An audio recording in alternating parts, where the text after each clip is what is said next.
வணக்கம். நமது டிவியின் மதிய நேர பிரதான செய்திகள். உங்களுடன் இணைந்து கொள்ளும் நான் கேஷிகா வரதராஜா. முதலில் தலைப்புச் செய்திகள்.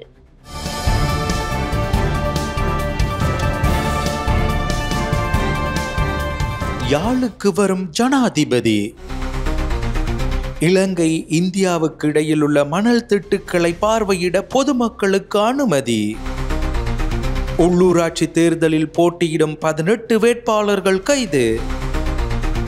போக்குவரத்து குற்றத்திற்கு கௌபே திட்டம், வருமானத்தை இழக்கும் தபால் திணைக்களம். சீனாவில் நிலநடுக்கம். தொடர்பென உள்நாட்டு செய்திகள்.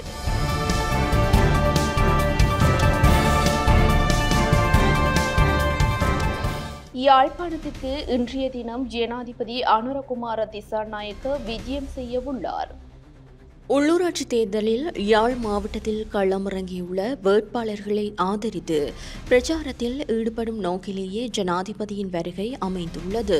இதற்கமைய நல்லூர் கிட்டு பூங்காவில் மக்கள் சந்திப்பு ஒன்றும் ஏற்பாடு செய்யப்பட்டுள்ளது. ஜனாதிபதியின் வருகையை முன்னிட்டு யாழ்ப்பாணத்தில் பாதுகாப்பு பலப்படுத்தப்பட்டுள்ளது. இதேவேளை பிரதமர் ஹரணி அமரசூரிய மற்றும் வெளிவிவகார அமைச்சர் விஜித ஹேரத் ஆகியோர் அண்மையில் யாழ்ப்பாணத்திற்கு வருகை தந்து தேர்தல் பிரச்சாரங்களில் ஈடுபட்டிருந்தமை குறிப்பிடத்தக்கது. இலங்கை இந்தியாவுக்கு இடையில் உள்ள மணல் திட்டுக்களை பார்வையிடுவதற்கு பொதுமக்களுக்கு அனுமதி வழங்கப்பட்டுள்ளது. தலைமன்னார் மற்றும் இந்தியாவை பிரிக்கும் பாக்கு நீரிணை பகுதியில் காணப்படும் இலங்கைக்கு சொந்தமான 6 மணல் திட்டுக்களை பார்ப்பதற்கான அனுமதி நீண்ட காலங்களாக மறுக்கப்பட்ட நிலையில் சுற்றுலாத்துறையை விருத்தி செய்யும் முகமாக குறித்த மணல் திட்டுக்களை பொதுமக்கள் மற்றும் சுற்றுலா பயணிகள் பார்வையிடுவதற்கான அனுமதி பாதுகாப்பு அமைச்சினூடாக கிடைக்கப்பெற்றுள்ளதாக மன்னார் மாவட்ட அரசாங்க அதிபர் கனகேஸ்வரன் தெரிவித்தார். மன்னார் மாவட்ட செயலகத்தில் இடம்பெற்ற ஊடக சந்திப்பின் போது கலந்து கொண்டு கருத்து தெரிவிக்கும் போதே அவர் இதனை கூறினார். படகு போக்குவரத்து செய்யக்கூடிய முதலீட்டாளர்களை பெற்றுக்கொள்வதில் காணப்பட்ட தாமதம் காரணமாக இத்திட்டத்தை செயல்படுத்த முடியாமல் போனதாக மன்னார் மாவட்ட அரசாங்க அதிபர் தெரிவித்தார். எனினும் வருகின்ற 22ஆம் திகதி அனைத்து பங்குதாரர்கள் விசேடமாக வன ஜீவராசிகள் திணைக்கள பணிப்பாளர்கள் மற்றும் பிரதேச சபை மற்றும் முதலீட்டாளர்களுடன் இணைந்து ஒரு கூட்டத்தை ஒழுங்கமைத்துள்ளதாகவும் மன்னார் மாவட்ட அரசாங்க அதிபர் குறிப்பிட்டார். அதன் பின்னர் குறித்த 6 மணல் திட்டுக்களையும் பார்வையிடுவதற்கான ஏற்பாடுகள் மிக விரைவில் இடம்பெற உள்ளதாகவும் மன்னார் மாவட்ட அரசாங்க அதிபர் கூறினார்.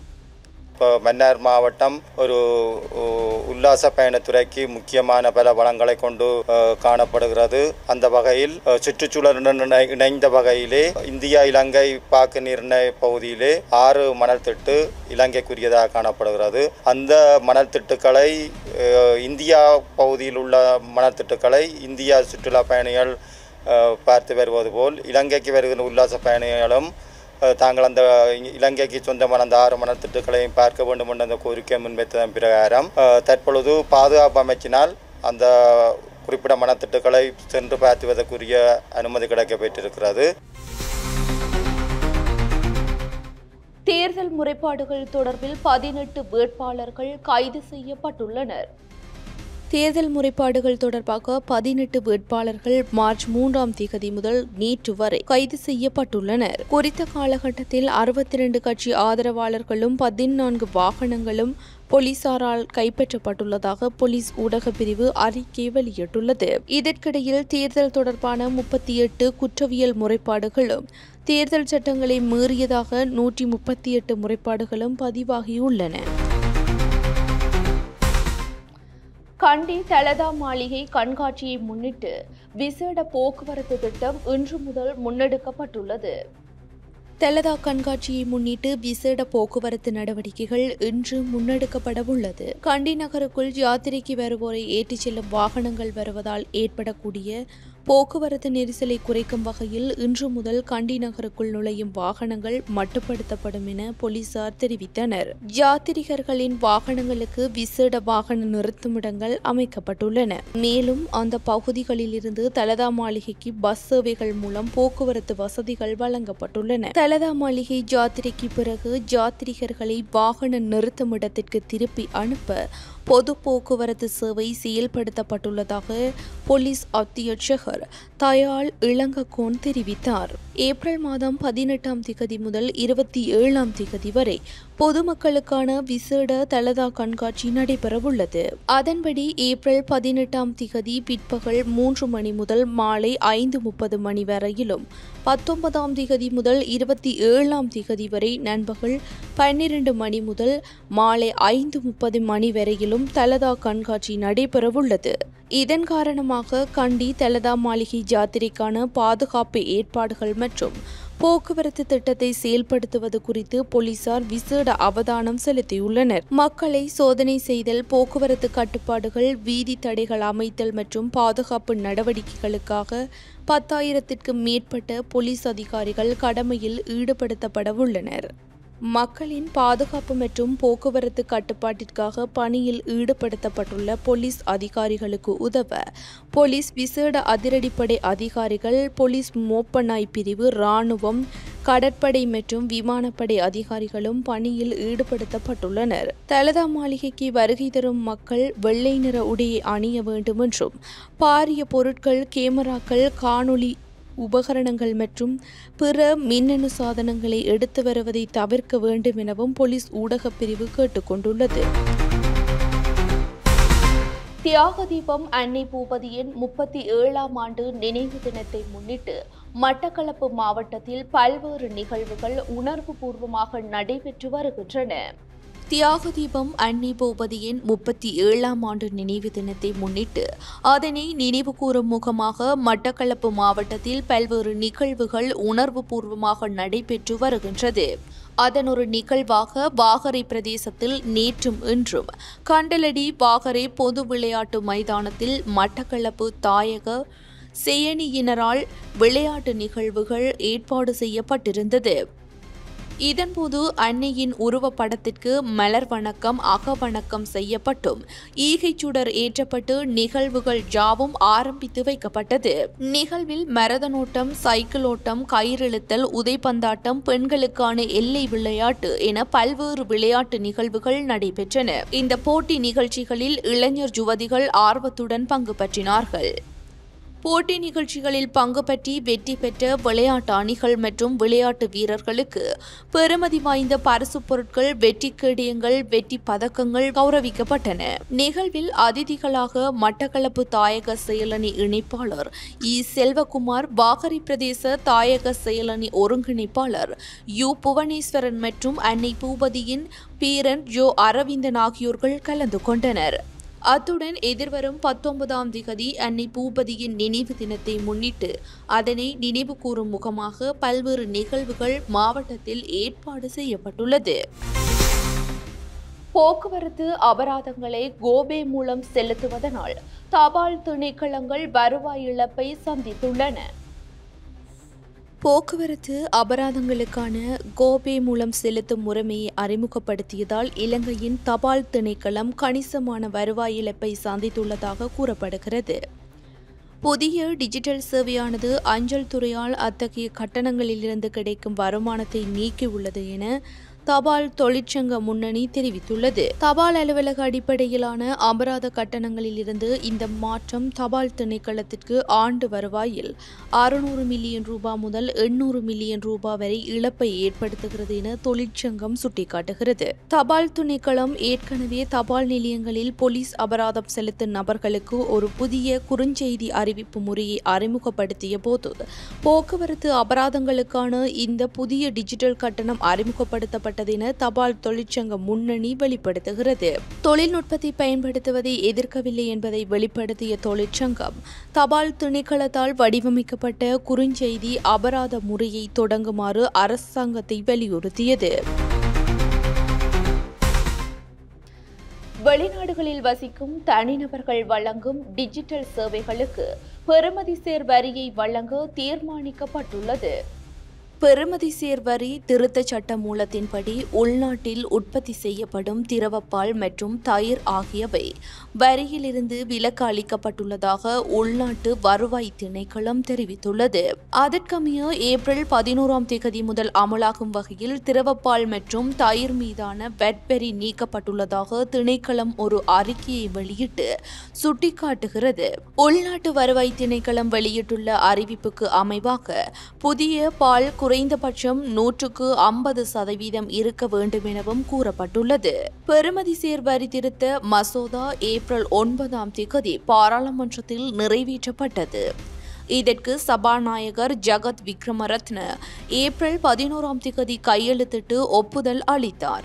அதன்படி தொடர்புடைய சட்டம் குறித்த திகதியில் அமலுக்கு வந்ததிலிருந்து உள்நாட்டு வருவாய்த்துறை பல வரி திருத்தங்களை செயல்படுத்த நடவடிக்கை எடுத்துள்ளது. திரவப்பால் மற்றும் தயிர் தவிர இலங்கை பெட்ரோலிய கூட்டுத்தாபனத்தால் மின்சார உற்பத்திற்காக இலங்கை மின்சார சபைக்கு வழங்கப்படும் நாப்தா மீதான வெட் வரியும் நீக்கப்பட்டுள்ளதாக உள்நாட்டு வருவாய்த்துறை தெரிவித்துள்ளது. புதிய வரி திருத்தத்திற்கு அமைவாக வெளிநாடு வாழ் தனிநபர்கள் வழங்கும் டிஜிட்டல் சேவைகளுக்கு வெட் வரியை விதிக்க தீர்மானிக்கப்பட்டுள்ளது. அதன்படி அக்டோபர் 1 முதல் அமலுக்கு வரும் வகையில் வெளிநாட்டு நபர்கள் இலங்கை தனிநபர்களுக்கு மின்னணு தளங்கள் மூலம் வழங்கும் சேவைகளுக்கு பெறுமதிசேர் வரி பொருந்தும் என உள்நாட்டு வருவாய் திணைக்களம் தெரிவித்துள்ளது. மேலும் வணிக நோக்கங்களுக்காக பொருட்களை இறக்குமதி செய்யும் அல்லது ஏற்றுமதி செய்யும் அனைத்து நபர்களும் பெறுமதிசேர் வரி திருத்தச் சட்டத்தின் கீழ் பதிவு செய்வது கட்டாயமாக்கப்பட்டுள்ளது. தெற்கு அதிவேக வீதியில் சிறுவன் ஒருவர் வாகனம் செலுத்தும் காணொளிகள் வெளியாகியுள்ளன. தெற்கு அதிவேக வீதியில் சிறுவன் ஒருவர் வாகனம் செலுத்தும் காணொளிகள் வெளியாகியுள்ளன. குறித்த சிறுவன் சாரதியின் இருக்கையில் அமர்ந்து வாகனத்தை செலுத்துவது அந்த காணொளியில் பதிவாகியுள்ளது. அந்த காணொளியை அதே வீதியில் பயணித்த மற்றொரு சாரதியொருவர் பதிவு செய்துள்ளார். இந்நிலையில் அதிவேக வீதியில் இந்த சம்பவம் இடம்பெற்ற இடம் தெரியவராத நிலையில் இது தொடர்பில் சமூக ஆர்வலர்கள் அதிருப்தியை வெளிப்படுத்தியுள்ளனர். இன்று காலை பதுளையிலிருந்து கொழும்பு கோட்டைக்கு இயக்கப்பட்ட ரயிலுக்கு ஏராளமான பயணிகள் காத்திருந்தனர். சித்திரை புத்தாண்டு காலத்தை முன்னிட்டு சொந்த ஊர்களுக்கு சென்றவர்கள் மற்றும் நுவரெலியா நானோயா பகுதிகளுக்கு சுற்றுலா சென்றவர்கள் மீண்டும் கொழும்பு நோக்கி செல்வதற்கு இன்று முறையான போக்குவரத்து வசதிகள் இல்லாததால் பொதுமக்கள் உள்நாட்டு வெளிநாட்டு சுற்றுலா பயணிகள் என பலரும் கடும் சிரமத்திற்கு உள்ளாகியுள்ளனர். இன்று காலை பதுளையிலிருந்து கொழும்பு கோட்டைக்கு இயக்கப்பட்ட ரயிலுக்கு ஏராளமான பயணிகள் காத்திருந்தனர்.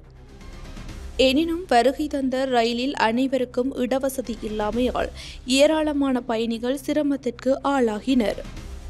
பண்டிகை விடுமுறை முடிந்து மீண்டும் தொழில் நிமித்தம் கொழும்பு திரும்பும் பயணிகளின் எண்ணிக்கைக்கு தகுந்தாற்போல் பேருந்துகள் இயக்கப்படவில்லை. இதனால் நானோயா புகையிரத நிலையத்தில் இருந்து கொழும்பு கோட்டைக்கு செல்வதற்கு அதிகமான பயணிகள் வருகை தருவதால் பயணிகள் பாரிய அசௌகரியங்களை எதிர்நோக்கியுள்ளதாக தெரிவிக்கப்படுகிறது. மேலும் அதிக பயணிகள் நானோயாவிற்கு வருகை தருவதன் காரணமாக புகையிரத சேவையினை பயன்படுத்தும் பயணிகள் பாதுகாப்பற்ற வகையில் புகையிரத மிதிப்பலகையில் நின்றவாறு பயணம் செய்தமையை அவதானிக்க முடிந்தது. நுவரெலியா மற்றும் நானோயா உள்ளிட்ட சுற்றுலா பிரதேசங்களில் இருந்து பதுளை எல்ல பகுதியை நோக்கி செல்வதற்காக வெளிநாட்டு சுற்றுலா பயணிகள் நானோயா புகையிரத நிலையத்தில் காத்திருக்கின்றமை குறிப்பிடத்தக்கது. கிளிநொச்சியில் 85 கிலோவுக்கும் அதிகமான கஞ்சாவுடன் ஒருவர் கைது செய்யப்பட்டுள்ளார்.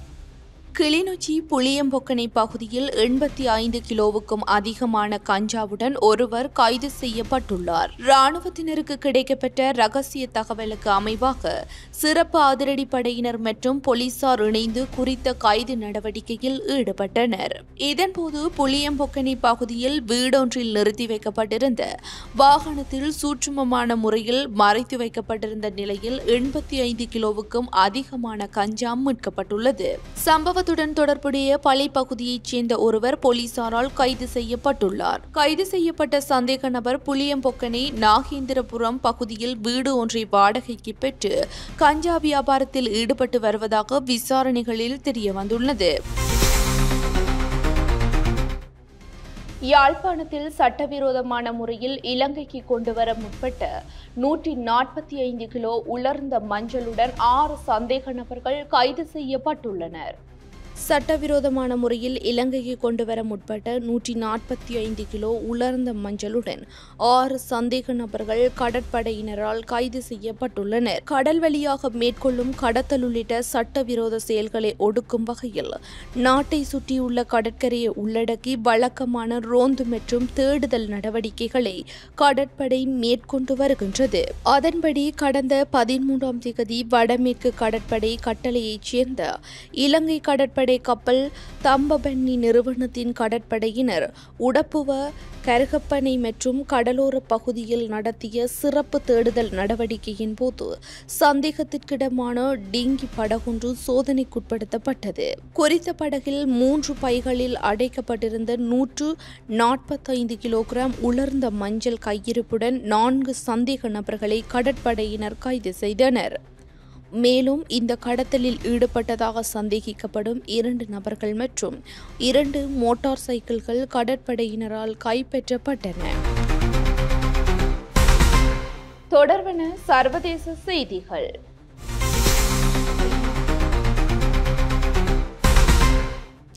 சீனாவில் இன்று அதிகாலை நிலநடுக்கம் ஏற்பட்டுள்ளதாக தேசிய நில அதிர்வு மையம் தெரிவித்துள்ளது. இந்த நிலநடுக்கம் ரிக்டர் அளவுகோலில் 4.1 மேக்னிடியூட்டாக பதிவானதாக தேசிய நில அதிர்வு மையம் தெரிவித்துள்ளது. 10 கிலோமீட்டர் ஆழத்தில் இந்த நிலநடுக்கம் ஏற்பட்டுள்ளது. எனினும் நிலநடுக்கத்தால் ஏற்பட்ட சேதம் மற்றும் பாதிப்பு குறித்து எந்த தகவலும் வெளியாகவில்லை.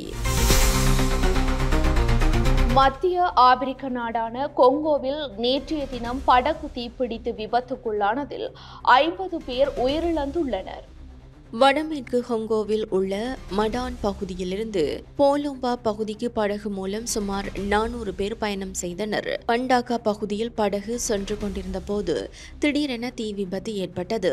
இதனை அடுத்து அதிர்ச்சி அடைந்த பயணிகள் உயிர் தப்புவதற்காக படகிலிருந்து ஆற்றில் குதித்தனர். இதன்போது படகு ஆற்றில் கவிழ்ந்த நிலையில் விபத்திற்குள்ளானது. இதேவேளை படகில் ஏற்பட்ட தீ விபத்தில் சிக்கி 50 பேர் உயிரிழந்ததாக அந்நாட்டு ஊடகங்கள் செய்தி வெளியிட்டுள்ளன. இவர்களில் பெரும்பாலானவர்கள் பெண்கள் மற்றும் குழந்தைகள் என சர்வதேச ஊடகங்கள் செய்தி வெளியிட்டுள்ளன. தொடர்வன விளையாட்டு செய்திகள்.